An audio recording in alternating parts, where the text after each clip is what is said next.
que les quede. Y empezamos de una vez con esta lección, ¿verdad? En este caso sería, ya vamos a empezar a ver todo lo que es el taller de Side Thinking. Entonces, lo que vamos a ver son las fases de Side Thinking y vamos a empezar una por una. Yo sé que esto es bastante sencillo, en realidad no es una metodología muy compleja, pero sin embargo son ciertos aspectos que tenemos que considerar, precisamente porque en cierta forma es como la estructura que ustedes deberían de desarrollar para poder hacer el proyecto. Y el proyecto me refiero a esa idea que ustedes van a hacer para. Entonces, el curso también del Keylab les puede también brindar herramientas o una idea de qué pueden ustedes realizar. Yo sé que ya les dije que tienen que ser alineado con un ODS 9, por ejemplo, pero creo que la mayoría de las iniciativas que se puedan llegar a ver en este curso del Keylab también están alineadas en ese mismo, o se pueden alinear a ese mismo objetivo ODS, o bien algún otro que esté por ahí, ¿verdad? La idea es revisar que esté alineado. Eso es básicamente lo que se está comentando.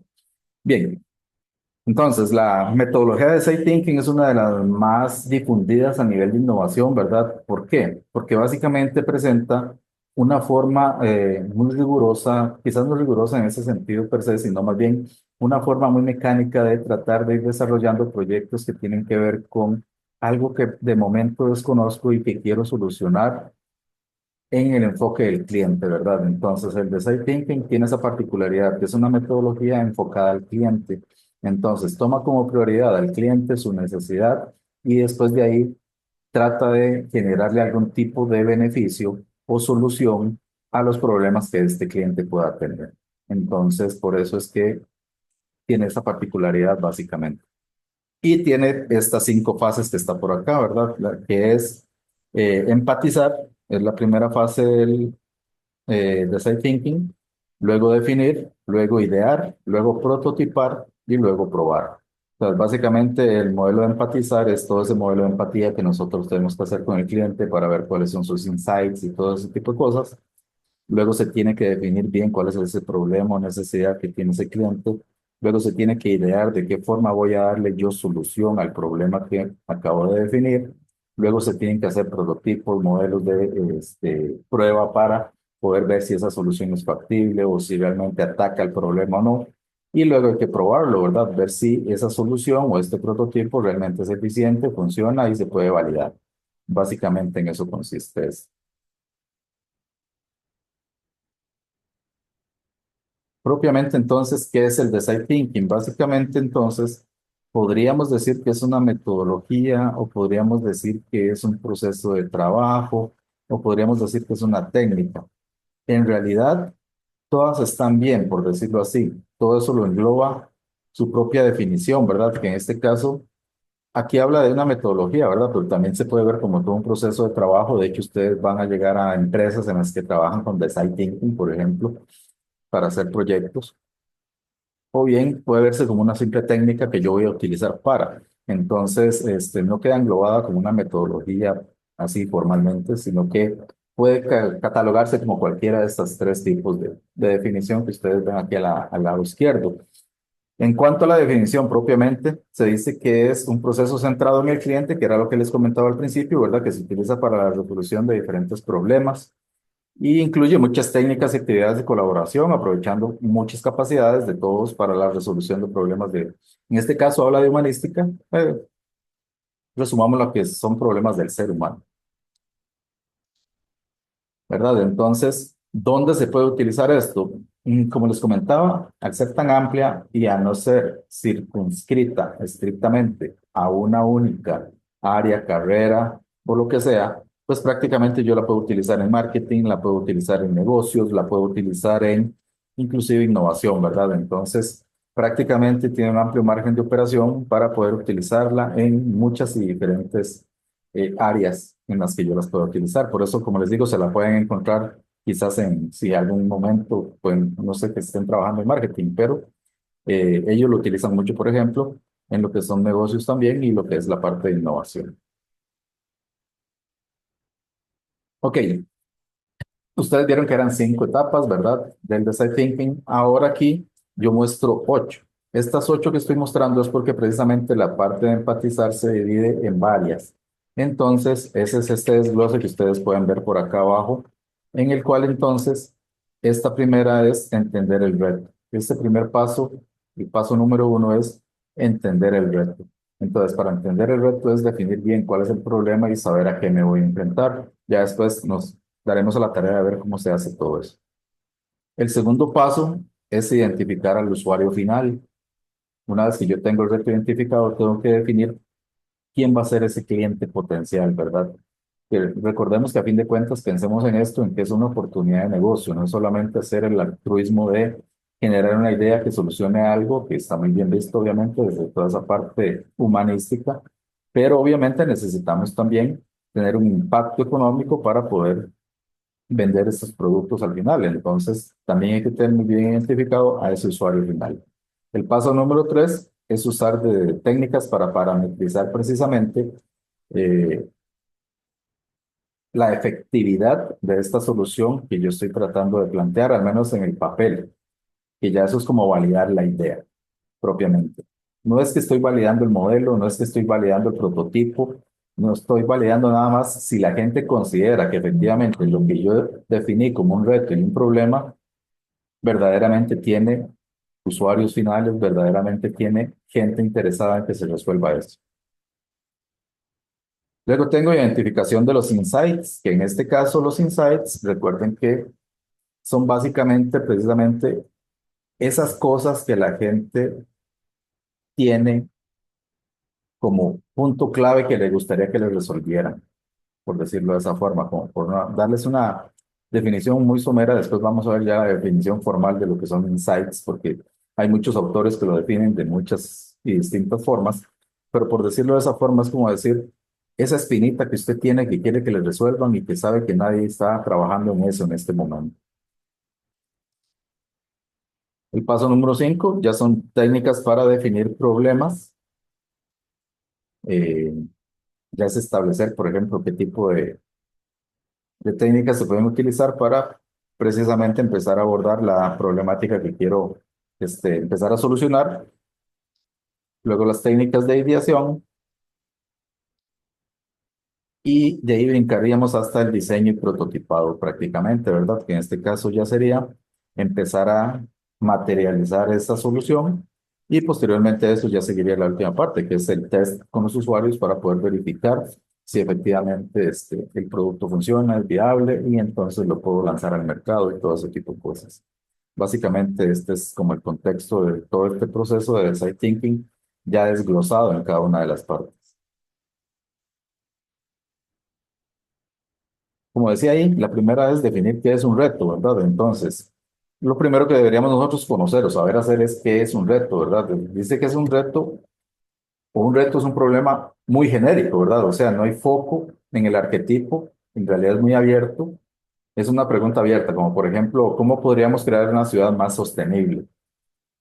Ven, entonces ese tipo de cuestionamiento es muy abierto y puede dar cabida o pie para un montón de posibles soluciones, ¿verdad? Ya la gente puede decir, de no, hagamos mejor uso energético o hagamos mejor manejo de lo que son los desperdicios, etcétera. Entonces ya pueden generarse muchas y muchas iniciativas ahí.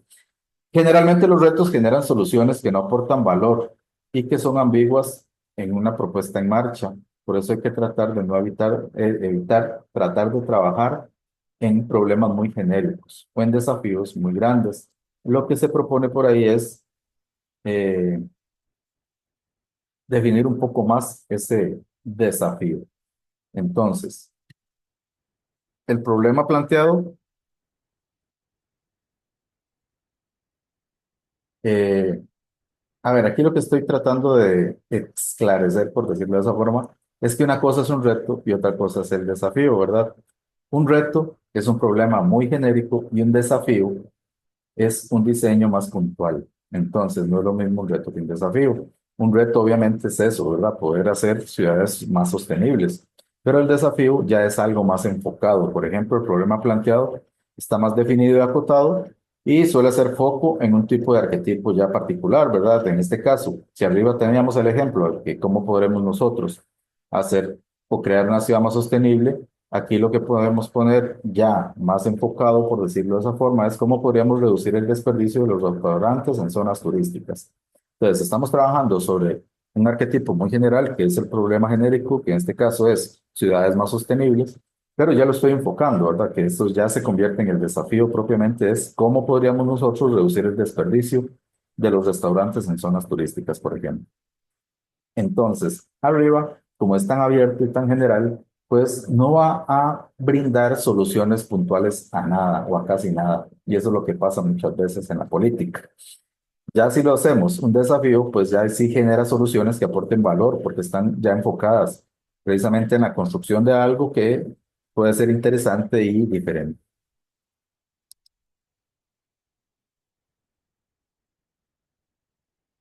¿Cómo se define el reto en Design Thinking? Ya partamos de que el desafío como tal lo vamos a llamar reto porque la gente se confunde mucho siempre y es porque así lo trabaja. Quizás es una cuestión de idioma, del cambio a la hora que se hace el cambio de la palabra y todo eso. A fin de cuentas, recordemos que vamos a hablar de desafío. Aunque aquí lo vamos a llamar reto, recuerden que el reto es muy general. Sin embargo, lo vamos a trasladar a desafío. Entonces, cuando nos refiramos de aquí en adelante al reto, vamos a hablar del desafío como tal, o sea, ya es la idea puntual y no la general. ¿De acuerdo? Entonces, básicamente para que tengan eso ahí en mente. Entonces, se habla de que lo primero que tenemos que hacer es definir a nuestro usuario, ¿verdad?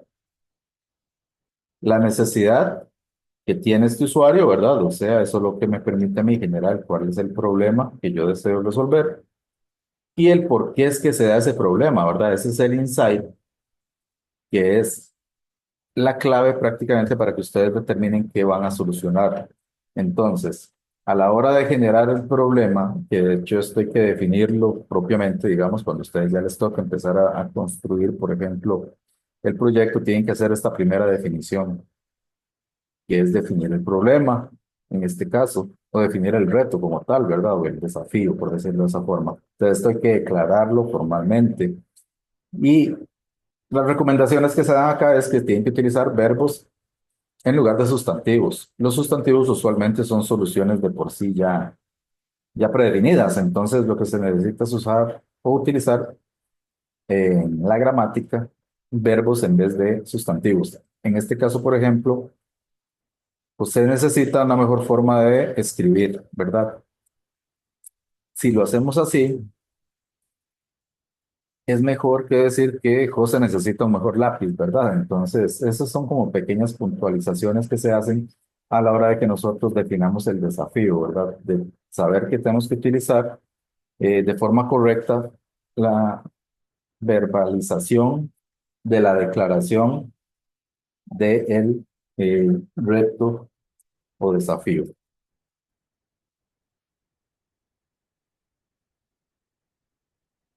Propiamente ya los insights, y era lo que les comentaba al principio, son esos descubrimientos, o sea, es una idea reveladora que les da la clave para poder resolver un problema. Ustedes van a tener que hacer un scan de muchas cosas a la hora de que entrevisten a un posible cliente o a un posible usuario del producto que ustedes quieran desarrollar, basándose en los problemas que esta persona tiene, y ustedes van a lograr detectar algún descubrimiento que les permita eh, darles una luz de por dónde está la clave para poder resolver el problema que esta persona tiene. Entonces, el descubrimiento de los insights es lo que más cuesta, obviamente, lo que más trabajo requiere, incluso a nivel de marketing, que se usa mucho esto, como les decía, es precisamente saber cómo venderle yo a la persona, es ver cuál es la necesidad que tiene esa persona para que adquiera mi producto. Incluso por ahí se dice que eh, todo el mundo tiene una necesidad, todo el mundo tiene esa espinita que no lo deja dormir de alguna incomodidad que tiene con algo. Y en el caso de que no la tenga, en el marketing se dice que hay que creársela. Entonces, si él está muy tranquilo, si él está feliz, no puede estar así. Tenemos que generarle una inconformidad para poder llenársela con nuestros productos. Bueno, son estrategias de marketing, ¿verdad? Siempre, ¿verdad? Que son bastante agresivas en ese sentido, pero para que lo vean desde esa perspectiva, básicamente, si usted no puede acceder a un nicho propiamente de mercado, que propiamente eh, no detecta la necesidad, pues hay que generarla, hay que inducirla, por decirlo de esa forma. Hay que hacer pensar a la persona que en realidad tiene esta necesidad, ¿verdad? Y en eso se basa mucho más.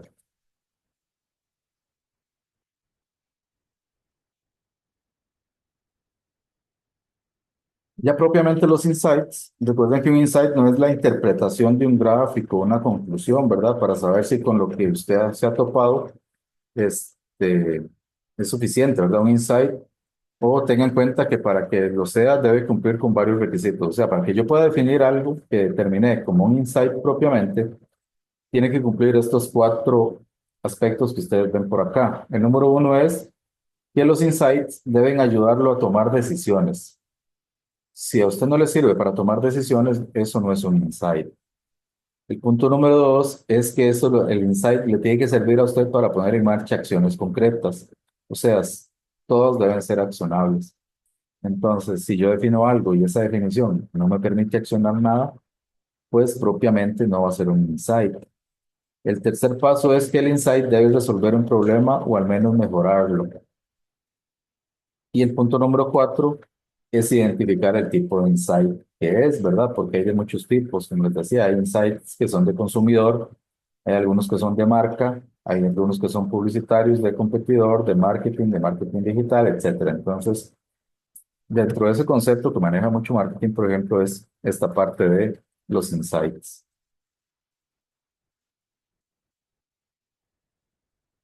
La gran pregunta siempre es, ¿quién es nuestro cliente, verdad? Entonces, puntualmente, ya una vez que nosotros enfocamos hacia dónde queremos dirigir nuestra propuesta de proyecto que tengamos, tratando de solucionar algo que nosotros creemos que puede tener cierto acogimiento del mercado, pues obviamente entonces nos toca buscar ese público meta, ¿verdad?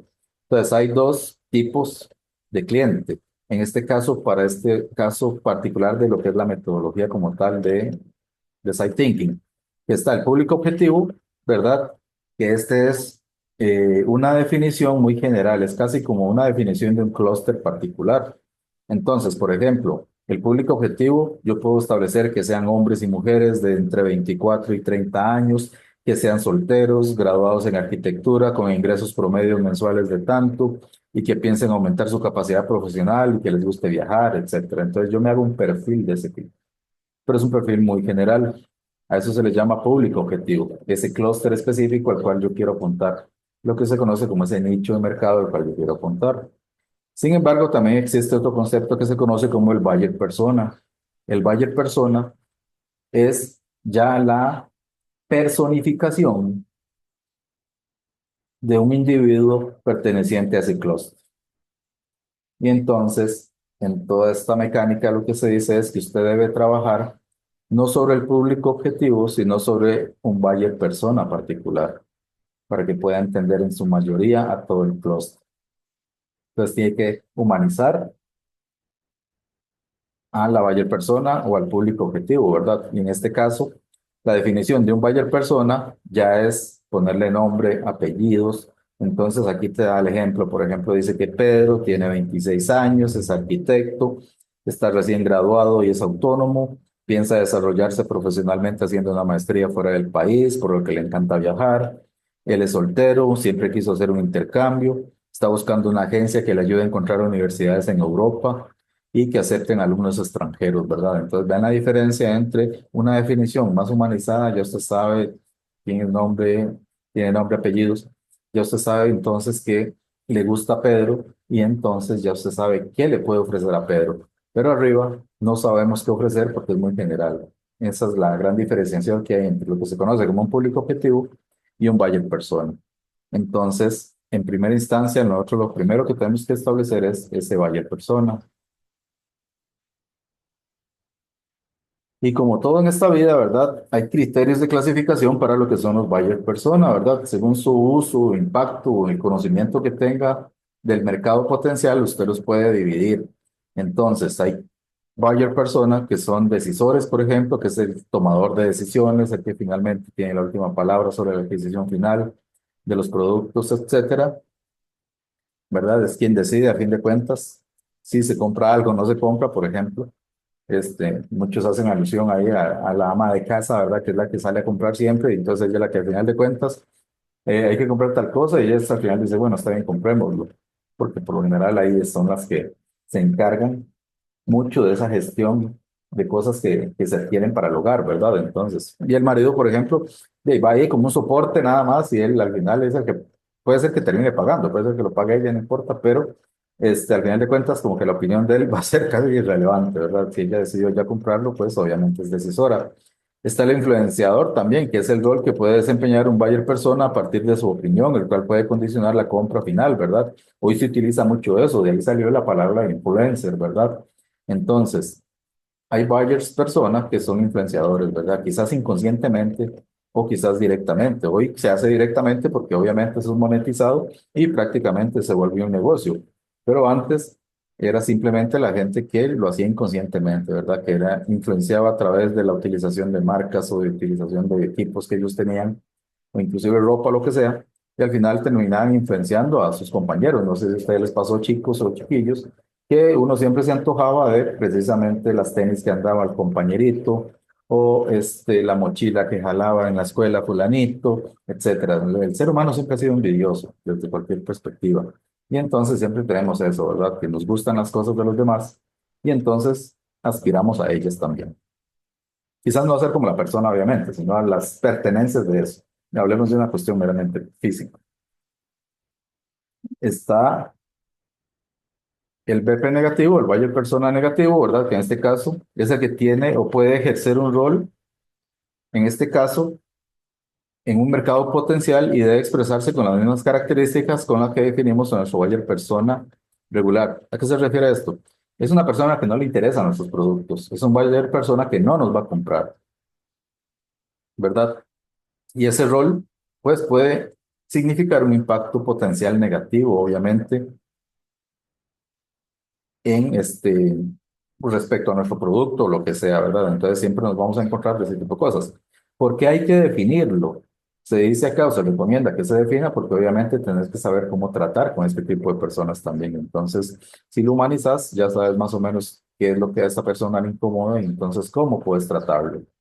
Luego está el prescriptor, ¿verdad? Que en este caso ya son perfiles más técnicos que recomiendan el producto desde un punto de vista de una autoridad, por ejemplo, un grado de especialización o un médico es un buen ejemplo de esta categoría, ¿verdad? Por ejemplo, el médico usted le recomienda, vaya a la farmacia y compre este tipo de medicina, ¿verdad? Entonces ya usted va y compra, no por su decisión, no porque fue influenciado, no porque usted es el alfa de la familia y es el decisor, sino porque hey, usted va por una prescripción ya puntualmente, y entonces está obligado a comprarlo prácticamente por eso, porque es un nivel de autoridad. Entonces vean ustedes que aquí entonces, ¿a quién le voy a vender yo propiamente? ¿Al cliente que me compra en la farmacia o al médico que es el que va a referenciar a que compre este producto? Por eso ustedes han visto, si han ido a los consultorios de los médicos privados, ustedes se sientan y ellos tienen un montón de muestras de farmacia y te dicen, te voy a regalar estas pastillas. Y eso es parte del negocio, ¿verdad? Te dan cuatro o cinco pastillas ahí, pero hey, el tratamiento es de una semana, tiene que ir a comprar el resto a la farmacia, ¿verdad? Y ese es el gancho que utiliza marketing para precisamente utilizar a este buyer persona prescriptor. Te está casi que induciendo a comprar ese producto.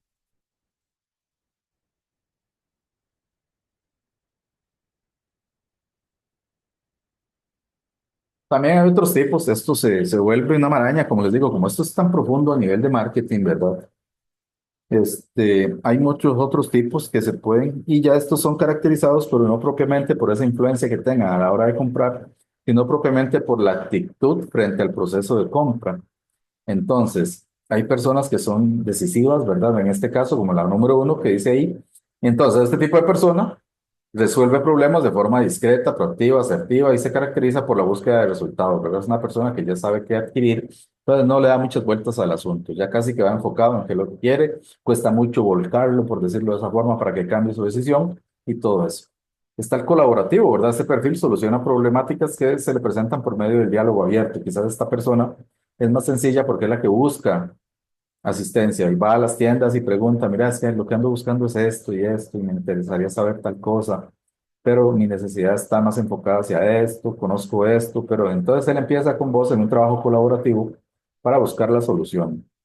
Está el relacional, ¿verdad? Que en este caso, el número 3, tiene características principales como la interacción social, creatividad, y entonces con esta persona se debe entablar una relación basada en la escucha activa, ¿verdad? En este caso, son personas que ya te hablan hasta más paja de la cuenta, ya no solo cosas técnicas y necesidades puntuales, sino que ya te empiezan a hablar hasta del trabajo, de la familia y otro montón de cosas, pero ese es el tipo de vínculo que tienen ellos. Entonces, esto, si nos ponemos en el papel, por ejemplo, ubíquense en ustedes, si ustedes fueran dependientes de una tienda, o ustedes tienen que atender en un Walmart o lo que sea, por ejemplo, se va a encontrar todo este montón de tipos de clientes que ustedes ven por acá. Quizás desconocen que están estas categorizaciones, pero a todos se les trata diferente. Van a haber clientes que son muy fríos, otros van a ser de este índole, ¿verdad? Relacional, que son más llevaderos. Si les das pelota, pasa con vos conversando como media hora y ese tipo de cosas, ¿verdad? Porque ya son esas particularidades. El aséptico, en este caso, al contrario de la personalidad relacional, es un perfil introvertido, crítico, también prefiere la comunicación escrita, no le gusta ponderar los pros y los contras, a él le gusta más bien, perdón, ponderar los pros y contras, ¿verdad? Antes de tomar decisiones en una compra final, etcétera. Entonces son las personas que siempre son dubitativas, quiero comprar eso y me gusta, pero no estoy seguro todavía, quiero investigar un poquillo más y etcétera, ¿verdad? Entonces son las personas que se encargan de hacer esas revisiones en las páginas para ver qué dice la gente, por ejemplo, de ese producto, ver los comentarios, ver cuántas estrellas le han dado, etcétera. Y por ahí anda ese asunto.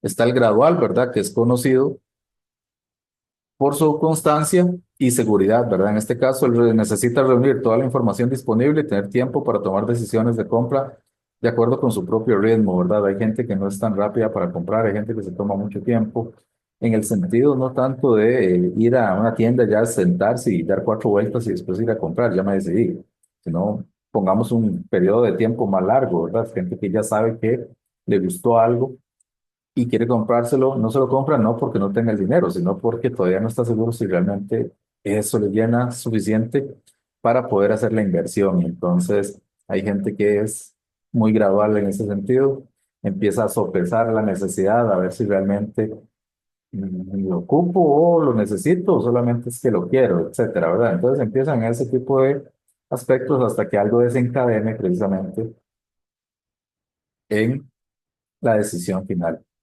para esta persona. Está el que es veloz, ¿verdad? En este caso, como su nombre lo indica, es una persona que toma decisiones rápidamente y está dispuesta a asumir riesgos y quiere una atención especial en el servicio postventa. Esa es otra cosa, ¿verdad? Hay gente que no se la toma tan así, ¿verdad? Sabe que le gustó un producto, voy a comprarlo, pero se cerciora obviamente de que haya una forma de que, no me voy a poner mucha cosa para investigar, voy a comprarlo, pero no me sirve y se puede cambiar, se puede devolver, se puede mandar a reparar, tiene repuestos.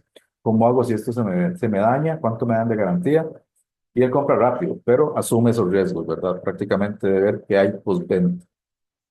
Está el analítico, que en este caso basa su proceso de toma de decisiones en datos, estudios, recomendaciones y estadísticas. Este también es el que les digo, es el que se mete a Amazon y empieza a revisar los previews. Obviamente ya encuentra el producto, pero se va hasta los comentarios abajo y empieza a ver eso de las estrellas, a determinar exactamente cuánto le dio. Después se empieza a ver ese producto, cuántas veces ha sido devuelto, etcétera, ¿verdad? Entonces ya hace un trabajo más analítico con respecto a todo eso, a toda la compra que quiera realizar. Y está el innovador, que es una personalidad que resuelve problemas de manera creativa, por lo que siempre buscará alinearse con últimas tendencias.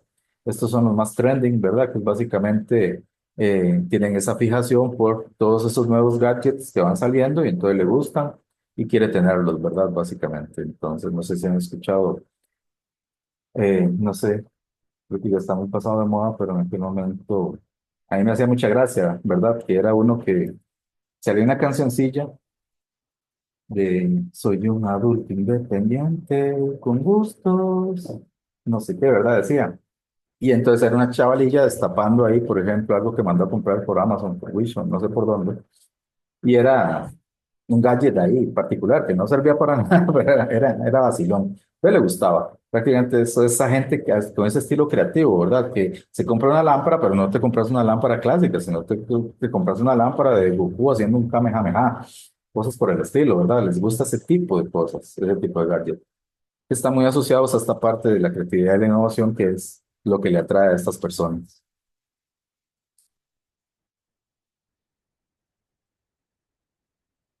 Bien, entonces, para desarrollar los buyer personas, que ustedes van a tener que definir un buyer persona para el proyecto que ustedes van a vender, entonces hay que hacer un ejercicio fundamental, que es crear el contenido, diseñar el producto, darle un seguimiento a los leads en las ventas y al final tener un cliente feliz.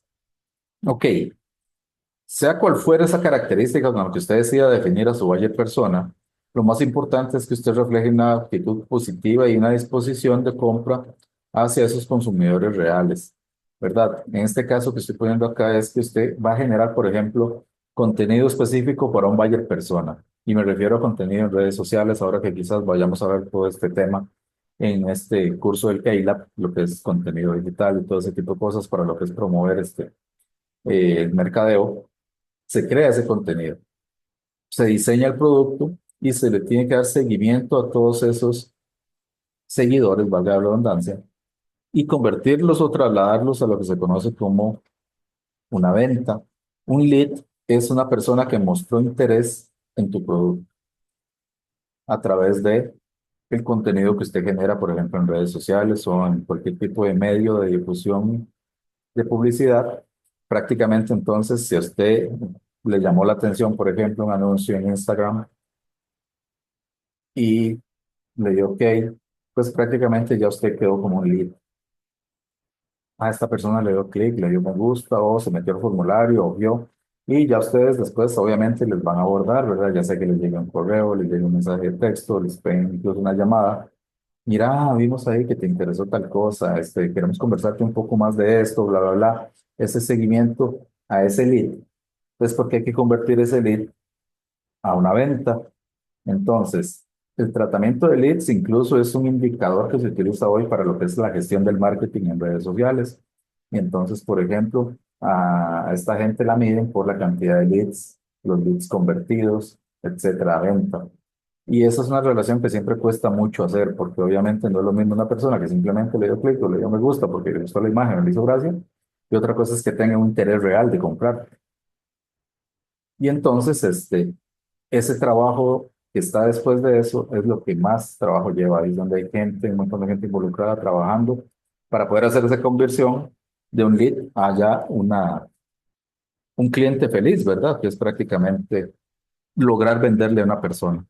Entonces, los procesos de compra se van a dar cuenta que tienen también toda una historia por ahí.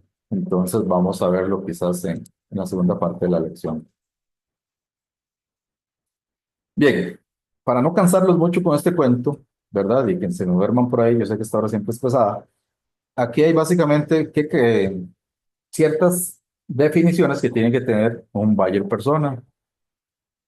Entonces, yo tengo que definir algunos aspectos propiamente de esta persona para humanizarlo. Recordemos que lo que estamos haciendo es agarrar de un perfil general, ¿verdad? Que es casi que una definición clustérica, por decirlo de esa forma, no sé ni siquiera si el término existe, ya clusterizado de un nicho particular de cliente y después de ahí humanizarlo, ¿verdad? Entonces, lo primero que hay que definir es, por ejemplo, quién es esa persona, ¿verdad? Entonces, hay que asignarle un nombre, definirle un puesto de trabajo, una antigüedad laboral, etcétera. Hay que hacer todo ese trabajo. ¿Por qué? Se los digo por experiencia propia. Y yo lo hice no basándome ahorita, como quizá lo vamos a hacer nosotros, de una forma muy subjetiva, porque casi que esto lo vamos a inventar nosotros. Pero vean ustedes que tienen que tener definición de aspectos del trabajo, de su historia laboral, de su familia. Tienen que ponerle características sociodemográficas a esta persona, como edad, salario, ubicación, sexo, descripción de la personalidad, ¿verdad? También hay que definir el tipo de personalidad que tiene la persona. Te los digo así. Ya que, por ejemplo, a mí me toca la venta de posgrados, yo tuve que generar el buyer persona para venderle los posgrados. ¿En qué me baso yo, por ejemplo? En estadísticas que tengo de todos los egresados que ya han salido de los posgrados. Y para decirles algo, por ejemplo, imagínense que el buyer persona mía, no es que le puse nombre ni nada de eso, pues sí ya tengo establecido, por ejemplo, que es una persona que anda entre los 35 y 37 años. Ese es el perfil, ¿verdad? Es una persona que es por lo general soltera y tiene al menos un hijo y también genera sus propios recursos entre tanta plata y tanta plata, es profesional en el área en la que está, tiene tantos años de trabajar, entonces tengo que generarle todo eso. Y ese tipo de persona es el que me permite a mí después humanizarlo para decir, ok, ¿cuál es la estrategia mejor para entrarle a este tipo de persona? Y si yo los meto en ese rango, por ejemplo, una persona que ahorita tiene 37 años, estamos hablando que le pasan las mías, todavía usa el Facebook y ustedes ya no lo usan. Entonces, ustedes quizás usan otras plataformas que esta persona sí usaba en su momento. Si el buyer persona me diera otro tipo de números, por ejemplo, porque yo tengo de varios tipos, ¿verdad? Hay gente muy joven, gente en ese promedio, y tengo gente hasta rozando los 60 años. Entonces, puede ser que una persona que esté en los 50 pues prácticamente y todavía le gusta oír radio y leer el periódico físico y ese tipo de cosas. No se informa igual que se informa, por ejemplo, esta persona de 37 años que por lo menos sí tiene sus redes sociales activas. Y mucho menos una persona más joven que tiene 25 años que quizás ahorita está con otras tendencias. Y entonces eso les permite también definir por dónde atacar a estos clientes. ¿Qué se define también en este perfil del buyer persona? El qué. En este caso, ¿cuáles son los objetivos que tiene esta persona? Los objetivos primarios y secundarios, sus retos, etcétera, ¿verdad? Entonces, aquí es donde empieza ya uno a darle esa caracterización de persona de perfil. Entonces, yo puedo establecer esos perfiles, obviamente de alguna forma subjetiva, dado que no puedo darme la tarea de hacer una investigación psicológica de la persona para ver cuáles son sus miedos o sus frustraciones, o bien cuáles son sus aspiraciones, objetivos, retos, planes de acción, etcétera, ¿verdad? Eso me tomaría millones de años, sino que yo empiezo a establecerlo de acuerdo a los perfiles que he visto y que manejo dentro de toda, al menos esa gente que yo he podido egresar a través de los programas en este caso. Y entonces ya uno puede establecer ciertas pautas generales que pueden tener este tipo de clientes. ¿Cuáles son los objetivos que por lo general buscan? De ello, obviamente, una persona que está por un posgrado, lo que anda buscando precisamente es ya sea un ascenso, ya sea una mejor oportunidad en otro lado, ya sea ganar más plata, ya sea cubrir una deficiencia que tiene a nivel laboral, etcétera. Entonces, con eso ya vas creando esos perfiles. Y eso te va definiendo para saber qué estrategia usar o qué atacar, en este caso, de esas personas. Y luego el por qué, ¿verdad? Que ya estos son basándose en lo que podamos obtener de testimonios y retos y objetivos que puedan uno captar de las personas, ¿verdad? Que lo que nos dicen ellas, esa bendita voz del cliente, ¿verdad? Que en algún momento lo han escuchado ustedes muchas veces por acá, pero es tener ese feedback por parte de ellos. Y luego el cómo se refiere aquí básicamente es a cómo se informa esta persona. Y entonces me permite a mí establecer de qué forma puedo abordarlo, que era lo que les comentaba al principio. En este caso, ¿cuál es la respuesta a la problemática que pueda tener este cliente? Y de qué forma este cliente se informa y cuáles son las respuestas en ventas y yo debería estimular para poder hacer que este cliente me compre, ¿verdad? ¿Cuál sería mi mensaje para este cliente para poder venderle? Entonces, aquí ya rápidamente les voy a mostrar solamente este mismo buyer persona, pero ya creado, ¿verdad? En este caso pusimos a una fulanita de tal por acá y definimos que ella es una jefe de atención al cliente que tiene 3,5 años, perdón, de experiencia en el puesto, trabaja en esa misma empresa, tiene soltera y tiene 3 hijos, es mujer, tiene 49 años, tiene ingresos superiores a los $85,000 anuales, por ejemplo, y reside en Bogotá, Colombia, por ejemplo. Su descripción de la personalidad es una personalidad de tipo decisora, es jefe de área con responsabilidad, prefiere mantener contacto por correo electrónico. ¿Qué más? En cuanto a sus objetivos, ella le gusta cumplir las metas de área asignadas y mantiene buenas relaciones con el equipo de trabajo. En cuanto a sus retos, es responder a los tickets de consulta en menos de 24 horas para el área de trabajo en la que ella está y también mantener un índice de satisfacción al cliente alto en su departamento. ¿Cuáles son los planes de acción que ella siempre trata de lograr? Que es proporcionar un software especializado para el manejo de clientes y también integraciones digitales para crear un ecosistema digital. Entonces, ¿cuál debería ser o cuáles comentarios más hay? que yo debería tomar en cuenta en este caso. Dice que el reto principal de ella es que ha sido la implementación de herramientas digitales y que sean completas y fáciles de manejar y que el objetivo que los mueve es dar una mejor atención al cliente, ¿verdad? Basándose en esas características que vimos anteriormente. Ok, ¿cuál es el área de oportunidad entonces acá? Que los costos de integración de una plataforma son muy elevados, ¿verdad? Ese es como el freno que siempre tiene todo el mundo. Y que para los miembros del equipo es muy difícil manejar herramientas digitales. Entonces ellos se encuentran esa controversia, ¿verdad? Tengo un problema, sé que ahorita a mí me gustaría, por ejemplo, poder resolverlo, pero tengo estas dos limitantes. Entonces, su propuesta debe basarse en este punto 9, estas áreas de oportunidad que usted quiere mejorarle a esta persona y brindarle con su producto una solución. Entonces, ¿cuál es el mensaje de marketing que usted debería dar? Ofrecerle a ella gestionar una mejor relación con los clientes con la mayor facilidad en un solo lugar, que es lo que ella anda buscando, ¿verdad? A través de estas redes sociales y la automatización de la gestión de clientes. Y ya ventas propiamente, lo que tiene que hacer es abordarla directamente a ella y decirle, mira, te ofrecemos una base de datos intuitiva que se integra con el software y plataformas existentes, capacitación ilimitada para ayudar a sus nuevos empleados a ponerse al día rápidamente. Ya esto es cuando te llaman a convertirte de un lead a una venta prácticamente. Ok, ya conocemos a nuestro cliente, le enviamos información en esta parte de marketing que está aquí arriba en el punto 10. A esta persona le dio like, le gustó, ahora sí, agarre marketing, llámela y ofrézcale todo esto. Convierta este lead, que en este momento ya se convirtió en un lead, a una venta formal. Y ahí es donde se enamora el cliente, por decirlo de esa forma.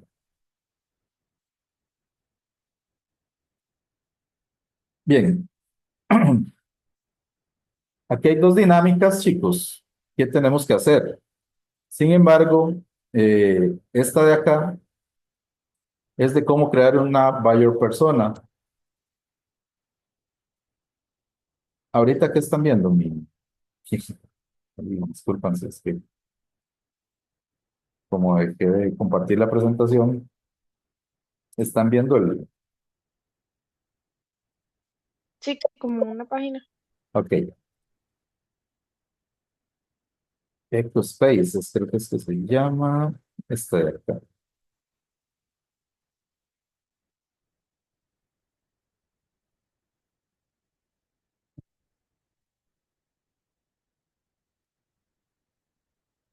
Nada más voy a ver exactamente dónde es porque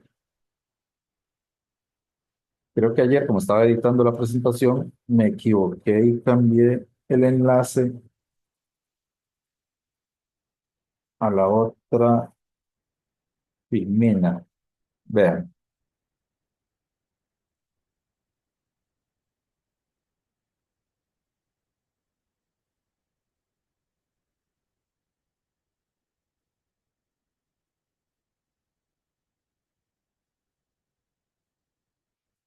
sí, ahí cometí un error. Nada más, regálame un segundo nada más para ver si logro recuperar la página del enlace porque le caí encima con el de la actividad siguiente, más bien. Entonces voy a dejar de compartir acá y voy a pausar un momento nada más. Muchas dos cosas.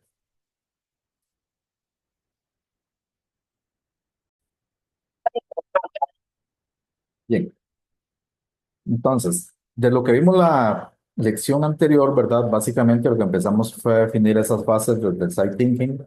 Y dentro de esa fase de definición que tiene el design thinking, vimos que tienen un montón ahí de pequeños pasos. El primero de ellos era obviamente definir cuál es el reto, de ese reto definir cuál es el problema que tiene la persona, pero para definir cuál es ese problema que tiene la persona tenemos que humanizar a ese público objetivo o a esa persona objetiva. Entonces hay que hacer y definir eso primero. Entonces yo asumiría que ustedes en el trabajo ya que esto hay que replicar para el proyecto, tienen que tomar la idea que traen y definir por ahí cuál es el reto en esa tarea, qué es lo que quieren solucionar puntualmente. Después de ahí, propiamente, lo que hay que hacer es definir cuál es el buyer persona al cual ustedes apuntan con la solución de ese proyecto. Y lo que tenemos que hacer después es continuar con esta fase de definición del design thinking, ¿verdad? En el cual vamos a establecer otras partes que se requieren para seguir avanzando en esta construcción eh, por decirlo así, taller del design thinking. Entonces,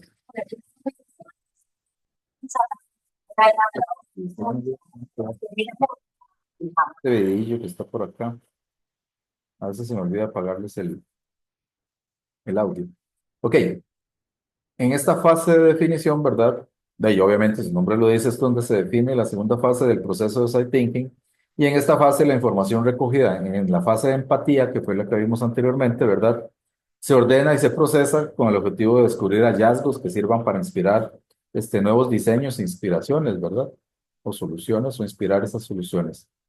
Entonces, hay que definir, en este caso, eh, o bien, la definición viene siendo la parte más complicada, ¿verdad? En este tipo de diseños, porque propiamente de ahí, aquí es donde yo establezco la ruta por la que me voy a ir. Y si al final elijo una ruta equivocada, pues al final de ahí, pues voy a tener que devolverme un montón. Depende de hasta dónde avance para darme cuenta si estoy bien o no. Entonces, es una de las partes más delicadas, perdón, del proceso de design thinking. Entonces, hay que establecer un área concreta de mejora dentro de un reto, ¿verdad? Recuerden que el reto es eso, ¿qué quieren ustedes solucionar? Ya enfocado o alineado a ese ODS. Entonces, desde ahí ya ustedes tienen, por ejemplo, ese reto. Que lo pasan a un desafío que sea algo puntual, porque si lo dejan muy general, obviamente, entonces sigue siendo un reto y los retos no van a dar soluciones puntuales, van a dar soluciones muy ambiguas o muy generales, o bien ni siquiera brindan soluciones, solo indican qué debería yo evaluar. Entonces, aquí hay que tener en cuenta distintos factores. Si no lo hacemos de la forma adecuada, entonces se corre el riesgo, como les decía, de perder el tiempo y el esfuerzo prácticamente, es lo que nos dice por acá, ¿verdad? Y entonces nos toca volver a mesa de partida para saber qué tenemos que hacer, porque nos enfocamos de una forma distinta en algo que no correspondía.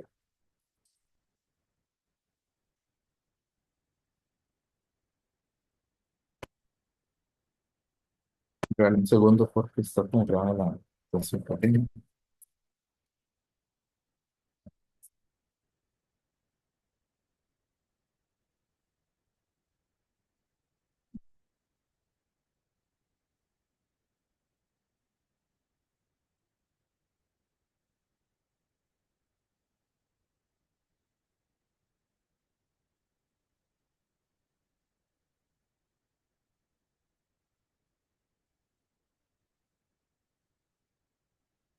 Un segundito.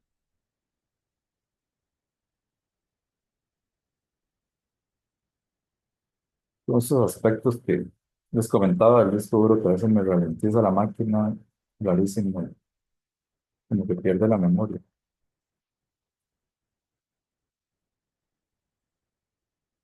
Ok.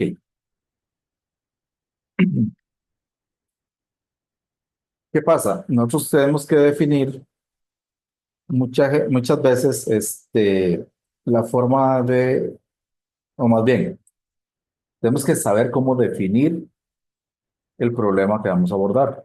Entonces, ya nosotros tenemos un reto por ahí y tratamos de intuir esa idea y ya generamos a quién se la vamos a dirigir con el buyer persona, pero ahora hay que definir bien propiamente el problema.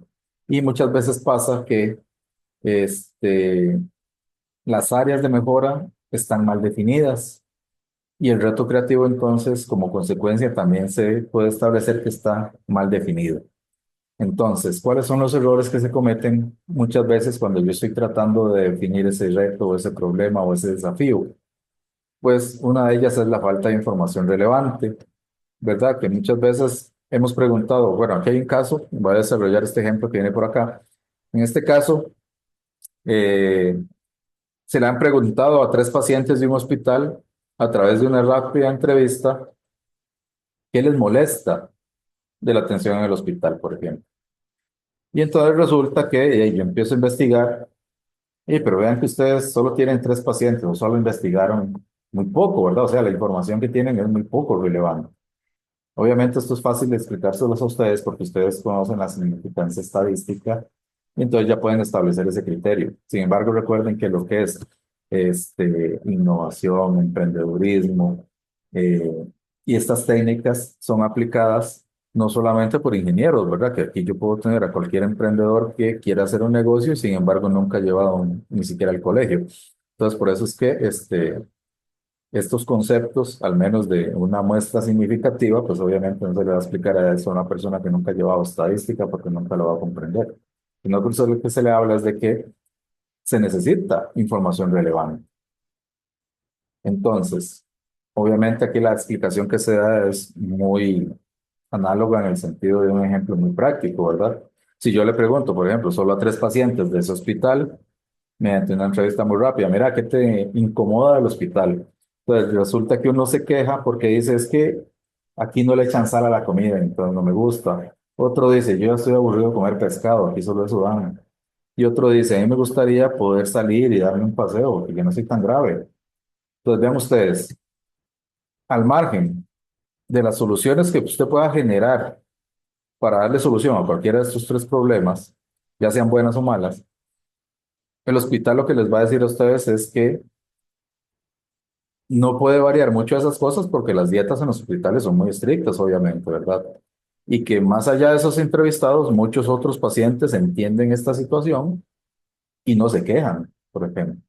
Entonces, la relevancia del problema está íntimamente ligado, obviamente, a la cantidad de personas que validen que ese problema realmente está, porque yo no puedo llegar a decir, ay, es que yo quiero implementar un sistema de transporte de aquí a Lumaca gratuito para el TEC.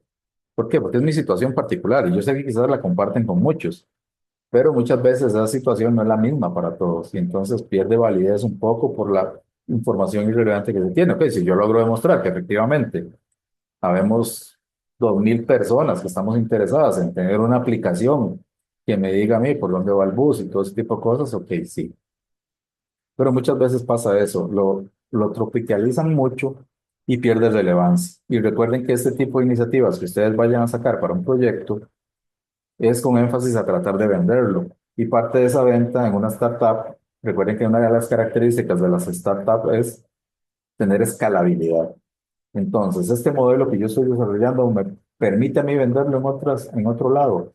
Yo puedo aplicar esto, bueno, por lo menos en América Latina y Centroamérica sí. Quizás en un país de primer mundo, ¿no? Porque ellos no tienen estas necesidades que tenemos nosotros. Entonces, desde ahí hay que partir de muchas cosas. Entonces, la relevancia de la información es muy importante a la hora de definir el problema.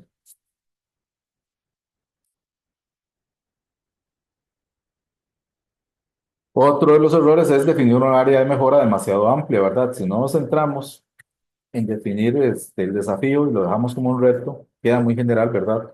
Por lo tanto, el área de cobertura es muy amplia. Entonces, siguiendo con este ejemplo del hospital, a los pacientes les gustaría curarse mientras se lo pasan bien, por ejemplo. Si yo defino eso como el insight, ¿verdad? Esto me va a generar el reto creativo, ¿verdad? ¿Cómo podríamos hacer que los pacientes del hospital sientan que van a curarse mientras se la pasan bien? Resulta que esto es un reto, ¿verdad? Y como este dificulta el trabajo, obviamente, porque contribuye a generar soluciones demasiado superficiales y generalistas durante la fase de ideación. Entonces, no permite que usted pueda puntualizar qué va a hacer. Va a hacer un parque de diversiones ahí en el jardín del hospital. ¿Y para qué? Si hay gente que no lo puede usar, ¿verdad? Entonces, tenemos que tener ese enfoque, ¿verdad? No podemos abarcar un área demasiado grande porque se nos convierte en un reto. Y entonces ese reto, obviamente, o genera soluciones demasiado superficiales o algo muy generalista. Y que no es el fin de esto, ¿verdad? Sino es lograr generar algo que pueda venderse el día de mañana.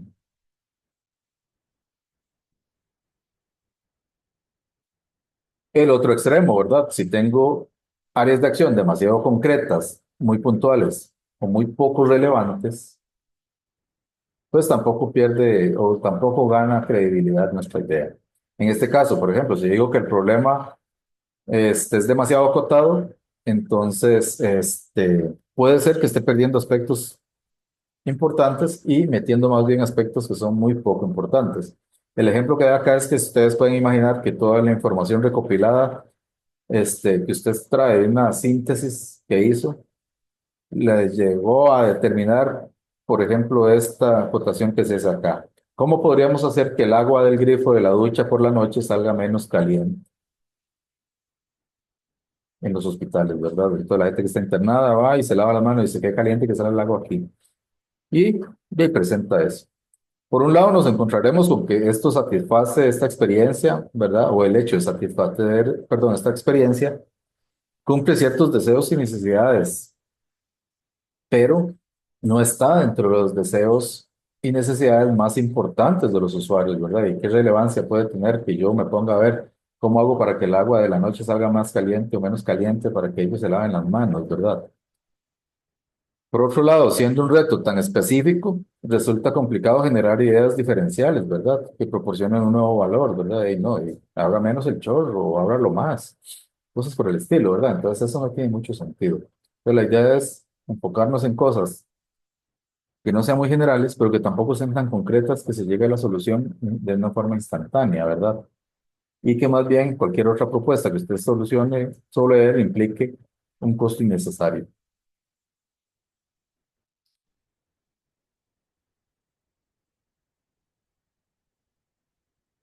Aquí hay una serie de preguntas para que ustedes se empiecen a guiar. Por ejemplo, mi recomendación es que ustedes a la hora de que vayan a reunirse para empezar a trabajar sobre el proyecto, tomen esa idea y empiecen a hacer estos cuestionamientos, ¿verdad?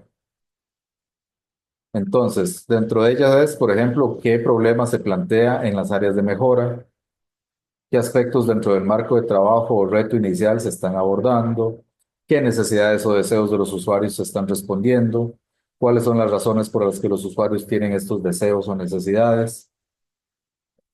Esta es esa parte de definición. Entonces hay que empezar a contestar estas cuatro áreas de pregunta, por decirlo de esa forma, ¿verdad? Porque esas que vimos anteriormente, hay que brincar posteriormente a estas otras.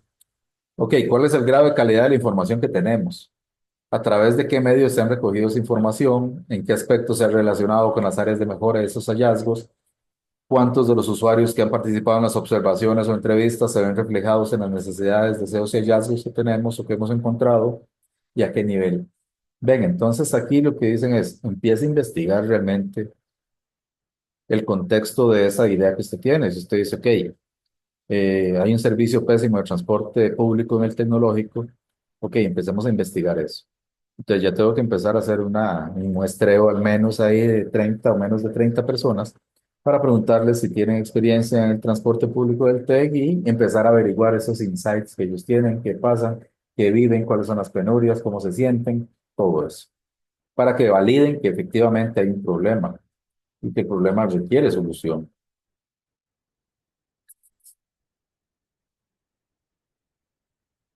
Otra de las preguntas es, ¿qué visión nueva puede aportar abordar al marco de trabajo o reto inicial desde las áreas de mejora y hallazgos que ustedes han encontrado?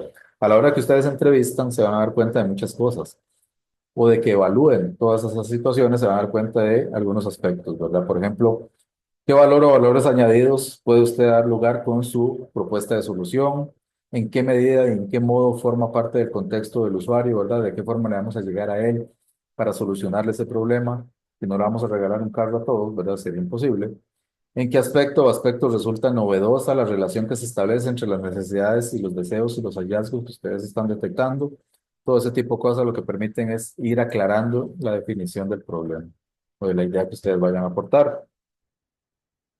Después, ¿por qué es importante el problema o problemas relacionados con los hallazgos que ustedes encontraron, verdad? ¿Cuál es esa correlación que existe entre lo que ustedes definieron al principio y ver si efectivamente eso se valida o no con los hallazgos que han detectado a través de la investigación que están haciendo con esos clientes potenciales que ustedes están tratando de abarcar ahí, ¿verdad? En ese primer estudio preliminar que ustedes hacen para probar la idea. Esto es básicamente validar la idea, llevar la idea que yo tengo de mi propuesta de solución hacia el problema y los implicados en el problema, ¿verdad? Y que ellos sean quienes me cuenten cuáles son sus observaciones con respecto a lo que pasa y a lo que ellos proponen. Obviamente la idea no es solo validar que el problema existe, sino también ver qué se puede detectar dentro de ellos que me permita a mí ofrecer en un producto particular, ¿verdad?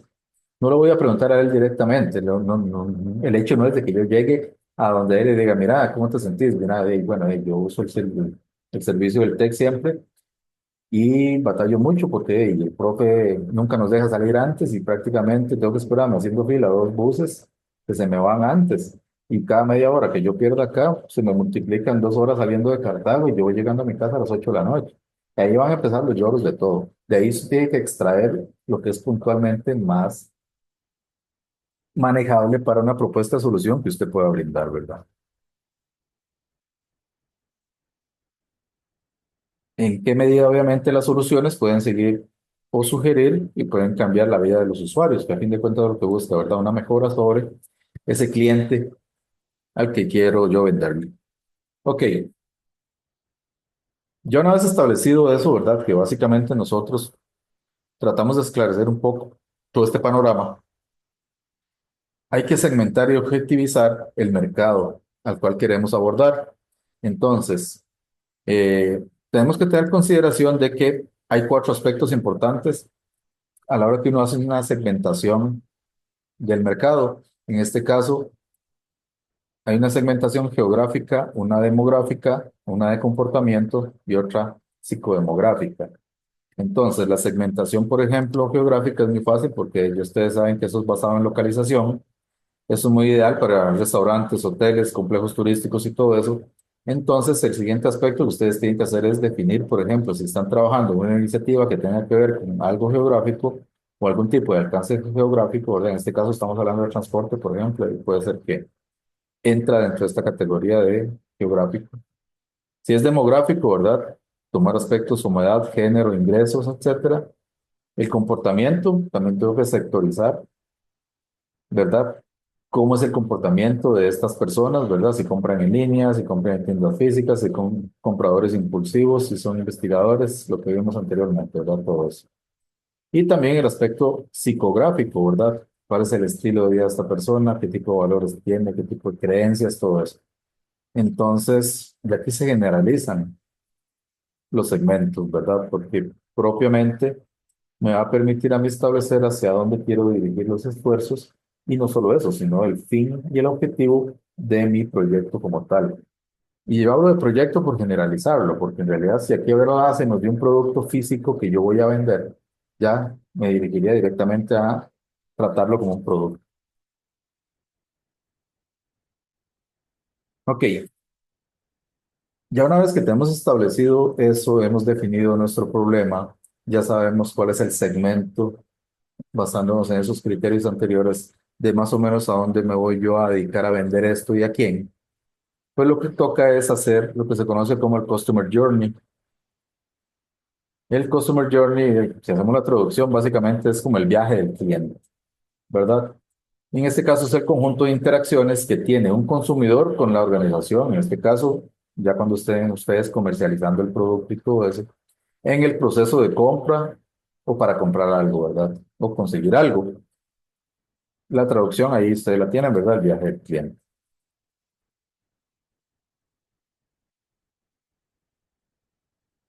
¿Cuáles son los pasos del Customer Journey? Eh, Son 5 pasos. El primero es la conciencia. En este caso, es el momento en que los compradores descubren ya propiamente eh, el producto que quieren, ¿verdad? Ya sea a través de publicidad, el boca a boca, investigación en línea, lo que sea. Ese periodo en el que el cliente ya se da cuenta de que algo le gustó. Ese es el primer paso y se conoce como el paso de conciencia. El siguiente paso es el interés. Y este es el momento en que la persona está considerando si compra o no compra el producto, ¿verdad? Ese tiempo de evaluación. Entonces, entre el tiempo de conciencia y el tiempo de interés es donde se maneja, por ejemplo, ese tipo de leads, ¿verdad? Convertir un lead a venta. Después de ahí sigue el proceso de compra, ¿verdad?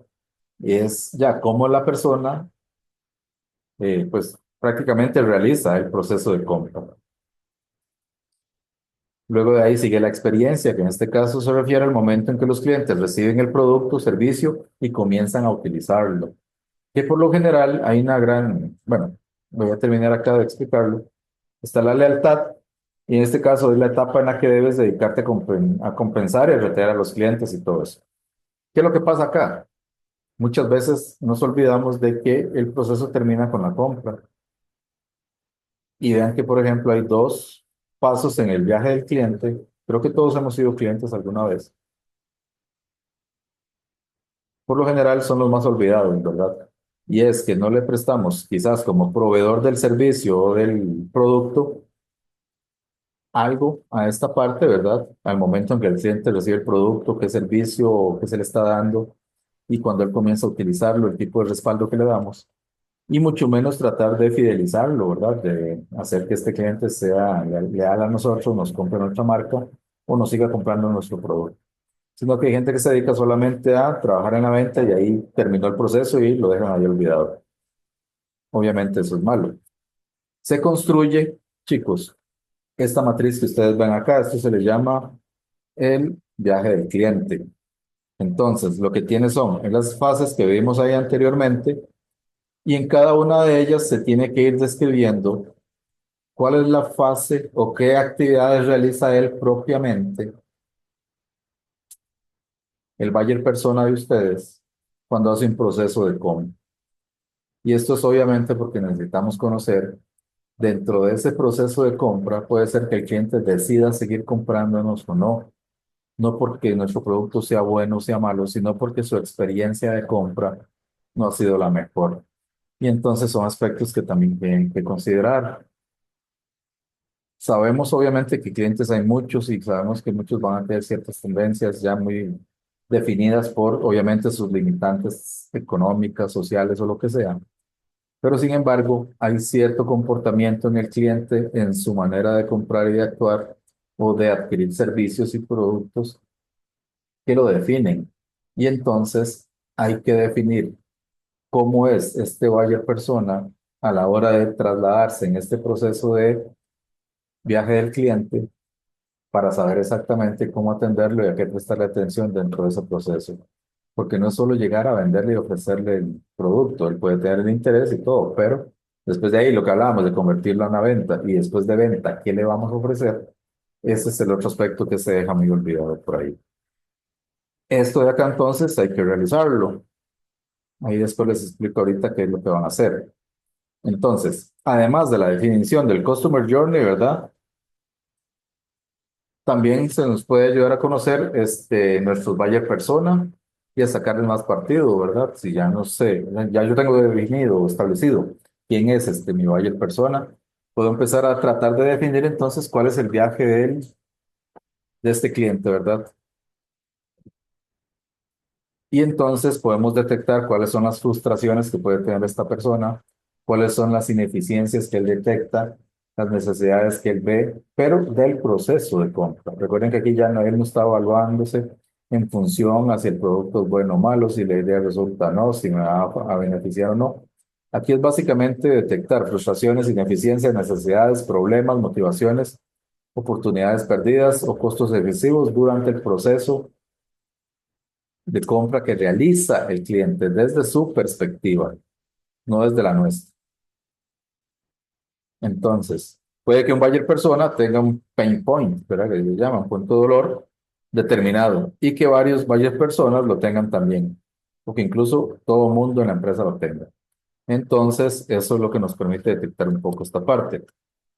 Recuerden que estos son ejercicios muy subjetivos en este aspecto, ¿verdad? No, porque ahorita no tenemos todo el tiempo de ir a hacer todos los estudios formales porque ni siquiera tengo clientes puntuales para preguntarles específicamente si yo te vendo un producto de esta forma, taca, taca, ¿verdad? Entonces ese insumo cuesta un poco tenerlo. Sin embargo, vamos a tener que usar nuestra percepción para tratar de generar el insumo desde una perspectiva al menos general de nosotros y de nuestra perspectiva puntual. Lo ideal, obviamente, ya en un proceso serio y formal es agarre a los clientes que ya tiene usted que le compran y hágales el viaje, ¿verdad? Descríbales el viaje para ver qué usted logra detectar que no está siendo satisfactorio en el proceso de venta que usted está realizando. Existe un concepto que es el point of view, ¿verdad? Que ha llegado al momento de la verdad. Recuerden que el momento de la verdad es el cara a cara con el cliente. Y entonces tiene que definir los puntos de vista, ¿verdad? Que son los pilares sobre los cuales se va a construir toda la ideación de lo que usted quiere construir y todo eso. Para crear un point of view único, hay que rellenar las siguientes frases o esta frase. Por ejemplo, definir el cliente, el usuario, la audiencia, la necesidad, el por qué, que es el insight. Y a partir de ese momento usted puede jugar con una pizarra en blanco e ir probando y combinar diferentes combinaciones de usuarios, de necesidades y de insights, que era lo que les comentaba, ¿verdad? Que hay diferentes puntos de vista y también hay diferentes tipos de cliente.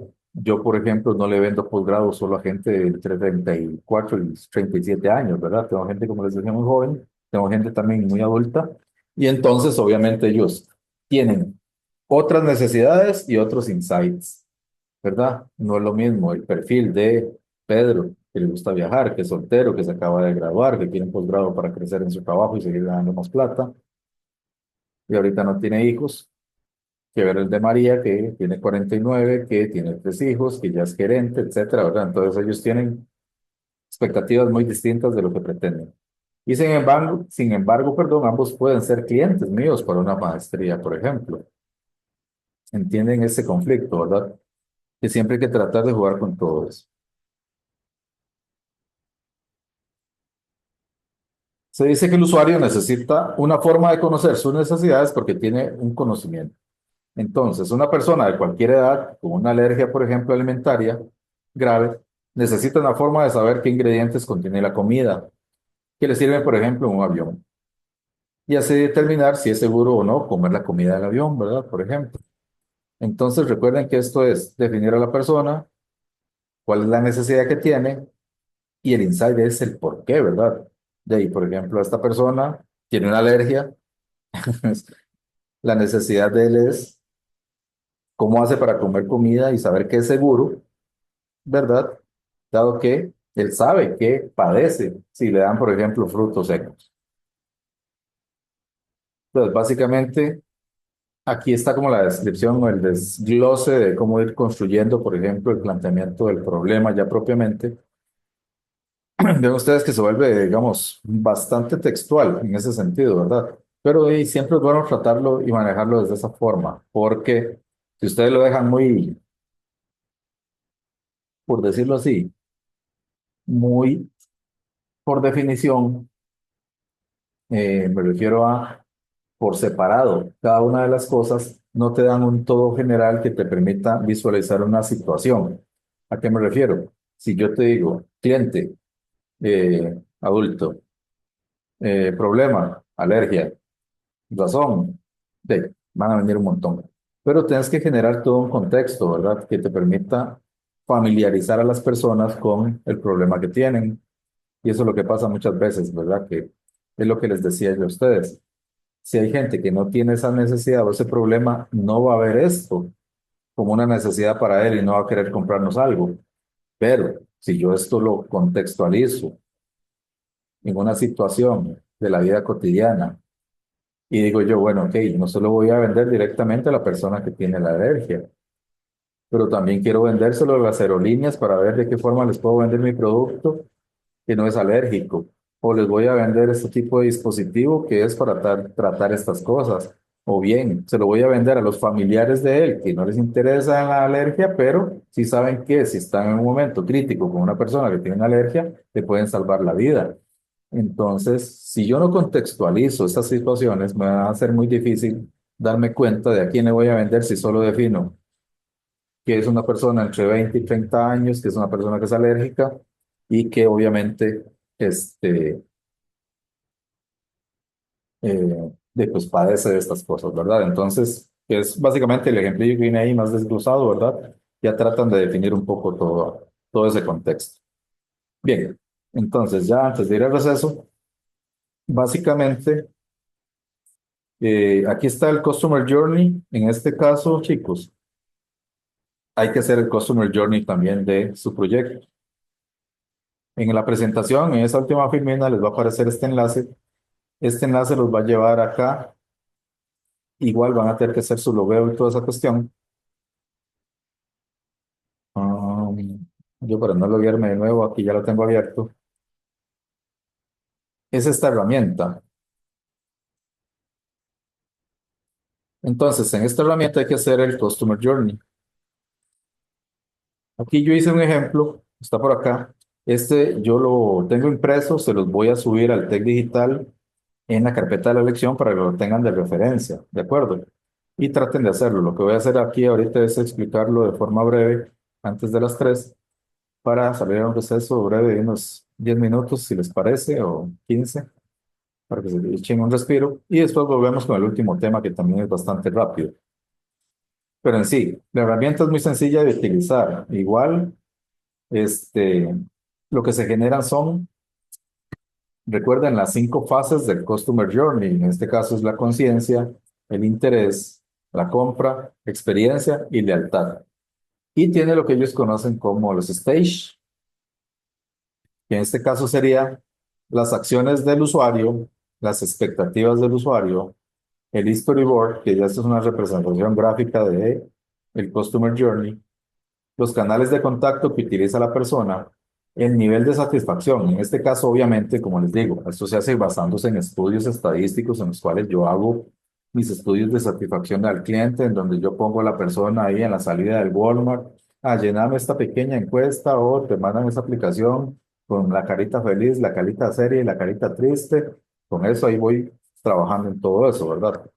Y esos datos después yo empiezo a ubicarlos en cada una parte de la cadena.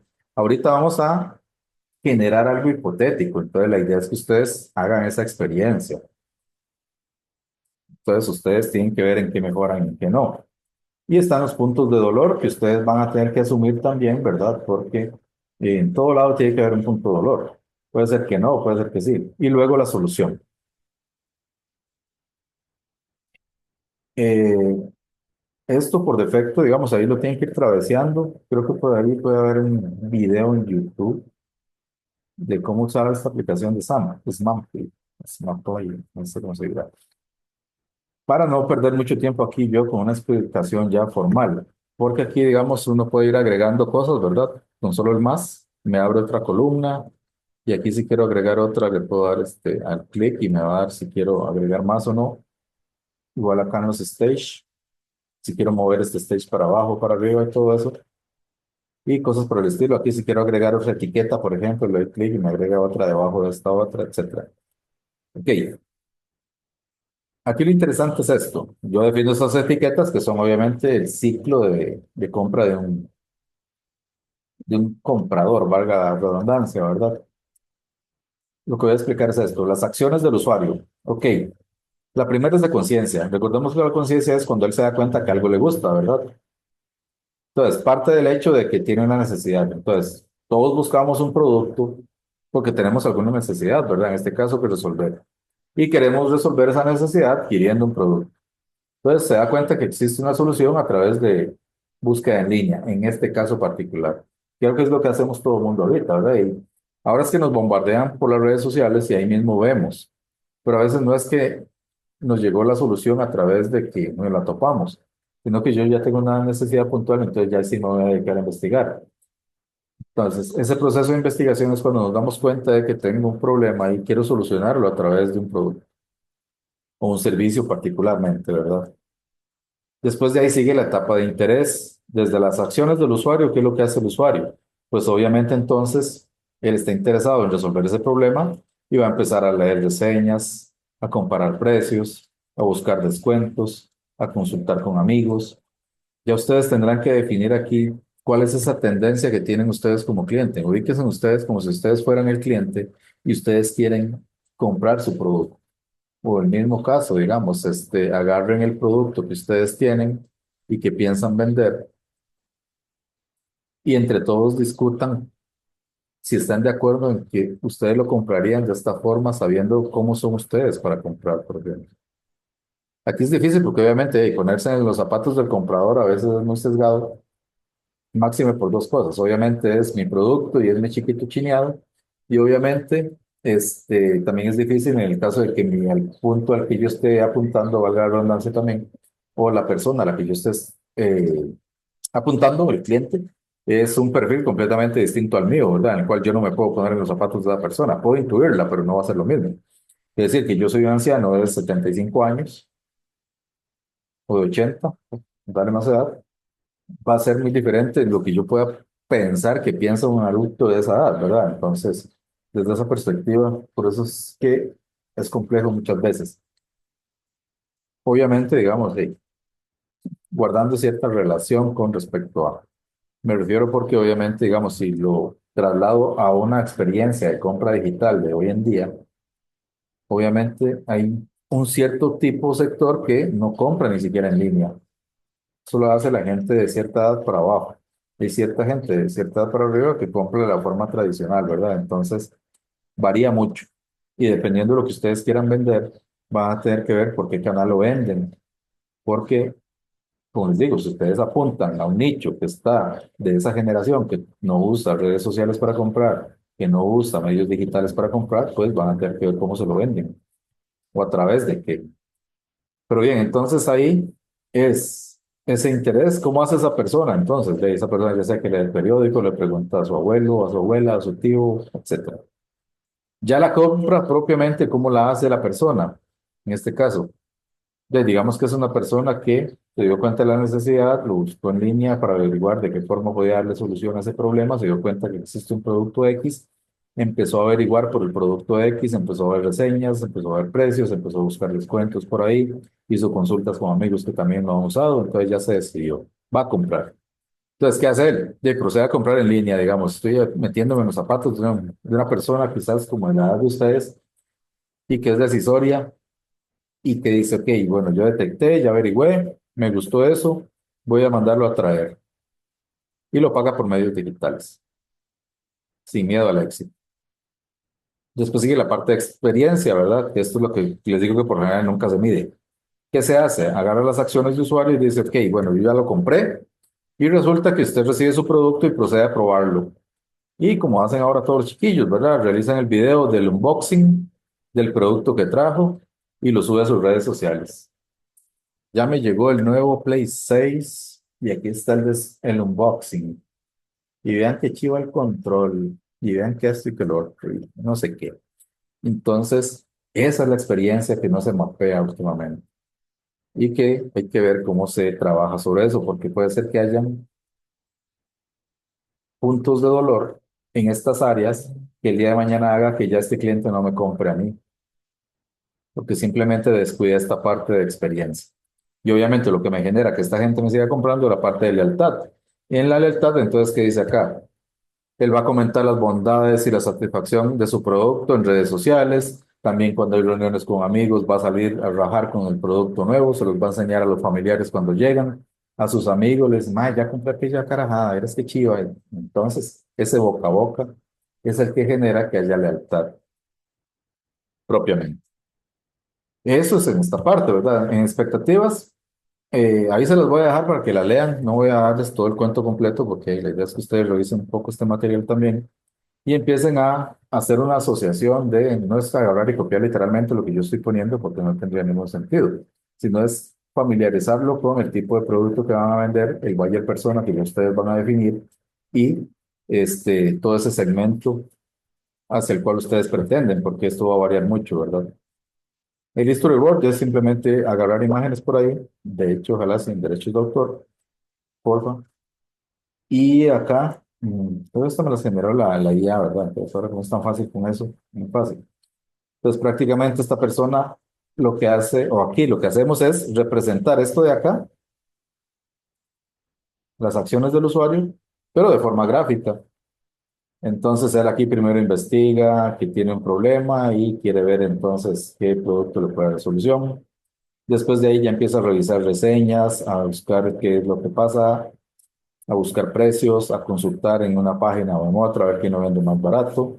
Después aquí está el proceso de compra, que lo hace de forma digital, obviamente. Y entonces lo compra, lo manda a traer y lo paga con tarjeta. Luego ya el producto, ya llega su producto, él hace el unboxing de este nuevo dron que mandó a pedir, no crean que es otra cosa.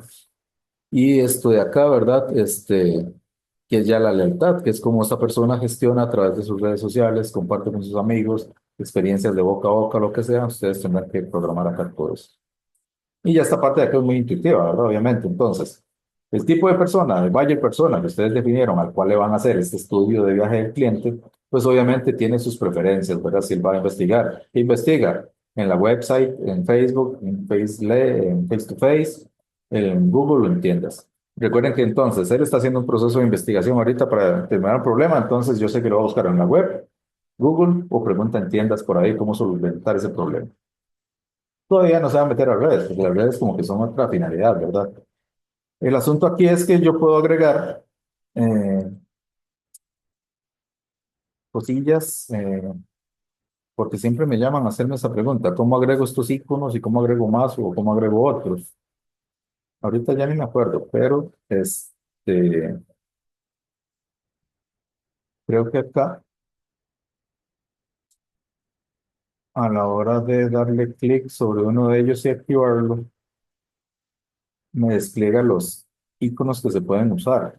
Ahorita es que seguro no estoy logueado ni nada, pero ya cuando esté perdón, logueado, me permite desplegar acá una serie de iconos. Entonces yo solamente selecciono los que voy a utilizar. En este caso, por ejemplo, pasa lo mismo, ¿verdad? Ya la fase de investigación o de definición del problema, aquí, ¿verdad? Que en este caso se llama conciencia, cuando él se da cuenta que tiene la necesidad. Ya la de interés es investigar ya propiamente sobre el producto en particular. Ok, ¿qué utilizar para investigar? Ah, ok, ahora sí, sigo con la web, veo que reseñas hay por ahí, ya empiezo en Facebook a pelotear a ver qué fue lo que pasó, creo que esto está desactivado, ¿verdad?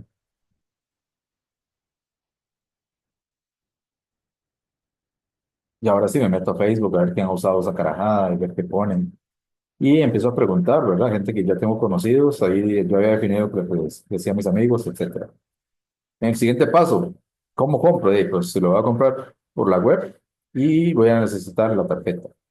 Ya el unboxing, y prácticamente voy a publicar en Facebook para bajar, en YouTube para subir mi video y voy a hacer pequeños reels en Instagram para que la gente también vea que yo soy pudiente y papudo y soy un adulto independiente, con gusto.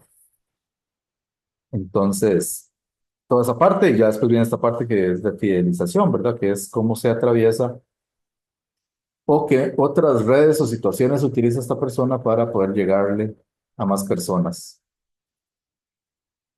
Y esta parte que es el bendito gráfico, ¿verdad? Que el gráfico, lo que les digo a ustedes es, aquí hay que plantearse una realidad ficticia para poder trabajarla. Porque de lo contrario, si yo pongo todo feliz, pues obviamente no voy a tener en qué trabajar. Entonces, creemos un escenario ficticio de esa persona. Por eso les digo, va a tener que depender mucho de el buyer persona que ustedes ya tienen identificado para su producto y qué tipo de dolores puede experimentar este tipo de persona a la hora de hacer este viaje de compra. Aunque ahorita yo les pongo una persona, qué sé yo, como les digo, de la de ustedes que se mueven en este mundo y en este estilo. Pero entonces, es más fácil para ustedes ahorita hacerlo así porque dicen, ok, yo sé qué es lo que me incomoda a mí más o menos cuando estoy en esa fase. Por ejemplo, ahorita, qué sé yo, tengo una necesidad y no he visto que alguien la resuelva o no veo que haya un producto específico que me permita hacer esto o esto. Ando buscando un condenado aparato que me permita hacer esto y no lo encuentro. Pues estoy en un nivel de decepción que está aquí por debajo del cero. Entonces yo pongo aquí la carita triste, ¿verdad? Ahí después igual les va a aparecer de dónde se toman estos iconos. Ellos automáticamente se van generando y después ustedes simplemente lo que los mueven es para arriba o para abajo en la escala. Entonces, esto que está acá es la satisfacción del usuario y lo que dice tendencia de uso prácticamente es, obviamente basándose en estudios generales en los cuales yo puedo plantear un escenario ideal de cómo deberían darse cada una de estas actividades a través del proceso de compra, establecerlo y decir, ok, si tuviese obviamente datos en los cuales yo sé que, por ejemplo, todo mundo que tiene ese tipo de perfil para estar contento necesita estar en este punto, estar en este punto, estar acá al menos en este punto y en esta otra situación estar en este punto. Eso es a lo que yo debería aspirar con mi producto o mi proceso de venta hacia mis clientes. Pero resulta que mi cliente ahorita tiene una necesidad y nadie se la está cumpliendo, porque obviamente no existe el producto. Mi idea entonces es llegarlo acá, pero ahorita lo voy a poner acá porque sé que no existe el producto. también él se siente frustrado. ¿Por qué? Porque está investigando. Y puede investigar ahorita, pero no encuentra las reseñas, no encuentra realmente referencias que le digan que ese producto que él busca sirve o no. Después de ahí, esta otra etapa, que es la de compra, resulta que él dice, no sé, no me siento muy satisfecho porque obviamente yo no soy de comprar en línea o me da mucho miedo, sí, ya me han estafado. Entonces tiene todas esas cosas. ¿Verdad? Y ya seguimos con nuestra otra parte, en el cual no se siente satisfecho porque precisamente también yo no soy de poner muchas cosas en publicar ahí en línea y todo ese tipo de cosas. La verdad, me gusta mantener esa privacidad. Sin embargo, sí me gustaría, por ejemplo, que mis familiares más cercanos se dieran cuenta, etcétera. Entonces, de momento, él se encuentra en una etapa de cero también, que no está ni muy satisfecho ni tampoco muy insatisfecho. Eso es como el nivel de satisfacción, recuerden. Entonces, la idea es poder llevar la experiencia del cliente a través de este proceso que lo lleve a un nivel satisfactorio, ¿verdad? Que esto es como la media que yo investigué a través de cómo debería ser el proceso normal para darle alegría a mi cliente. Entonces, si yo monitoreo ahorita a mis clientes, puedo darme cuenta que quizás esta es la realidad que yo tengo. Entonces, ¿qué tengo que hacer? Identificar esos puntos de dolor. Mira, ¿por qué este cliente está tan insatisfecho? De ahí resulta que no es fácil conseguir en los comercios tradicionales y se va obligado a comprar en línea, a pesar de no tener mucha experiencia y confianza en eso de comprar en línea. Entonces resulta que él está buscando la pomada canaria que le permita, por ejemplo, mantener su piel joven y tersa toda la vida. Y resulta que no encuentra, no es fácil encontrar eso y entonces resulta que por ahí ve que en línea ofrecen algunas cosas, pero a él le da miedo comprar en línea. En la fase de investigación, ¿por qué él está tan triste o por qué no está satisfecho todavía o ni siquiera está en el nivel mínimo? Pues no logra obtener una visión clara del producto y su fiabilidad, ¿verdad? Para garantizar su utilidad, para sentirse confiado de adquirirlo. Él ha investigado, él ha visto reseñas, pero ese producto es muy poco lo que se mueve, entonces no sé si realmente sirve o no sirve, la gente lo utiliza o no lo utiliza. Entonces por eso tiene esa desconfianza. Luego, siente temores por la experiencia, ya esto es la experiencia de compra propiamente. Resulta que esta persona, como aquí no tiene experiencia comprando por en línea, ¿verdad? Siente temores por la inexperiencia de compra, siente complejo, se siente complejo el proceso de compra, siente desconfianza de utilizar la tarjeta, etcétera. Ahora, se siente insatisfecho en esta parte que es ya propiamente de la experiencia. Resulta que en las experiencias de compra que él ha tenido, los productos por lo general no cumplen con lo esperado, es más difícil de usar de lo que se esperaba, ¿verdad? Entonces se da esos chascos, ¿verdad? La típica que yo mando a comprar de Wish y me llegó aquí, en la foto se ve bonito, pero me llegó esto. Creo que ahorita me hizo gracia un día de estos que estaba con un primo mío y estábamos vacilando, porque le hicimos la consulta o estábamos hablando de unas cosas por ahí y él habló de Temu y entonces me dijo que había mandado a comprar un reloj en Temu. Entonces me hizo gracia, era un reloj inteligente de brazalete y no sé qué. Y entonces mis hermanas le preguntaron, mira, ¿y cómo te fue? Dice, yo lo llevé baratísimo y lo mandé a traer. Y resulta que lo que me llegó era solo el brazalete, ¿verdad? No era todo el reloj. Y obviamente, ¿verdad? Pero obviamente eso golpea a las personas que, tras de que nunca compran, no tienen la experiencia, les pasa este tipo de chascos. Y entonces, obviamente, este, pierde dentro de la experiencia. Obviamente, a él le gustaría estar aquí ya después mostrando el reloj y rajando. Aquí más bien lo que hizo fue hacernos gracia a todos, ¿verdad? Con el chile, pero él se siente insatisfecho quizás porque obviamente el producto no cumple con lo esperado, etcétera. Y luego observar qué productos hay más eficientes según la retroalimentación.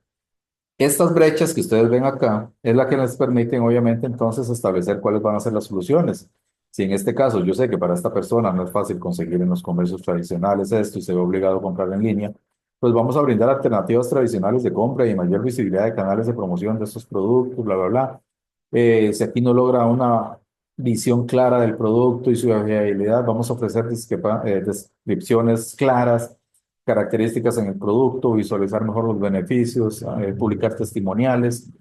de usuarios frecuentes, etcétera, ¿verdad? Entonces, esto nos permite generar una ruta de trabajo para optimizar el proceso de satisfacción del cliente y a fin de cuentas que estas rayitas o estos iconitos de acá se vayan aproximando a esta experiencia que estamos aquí arriba, ¿verdad?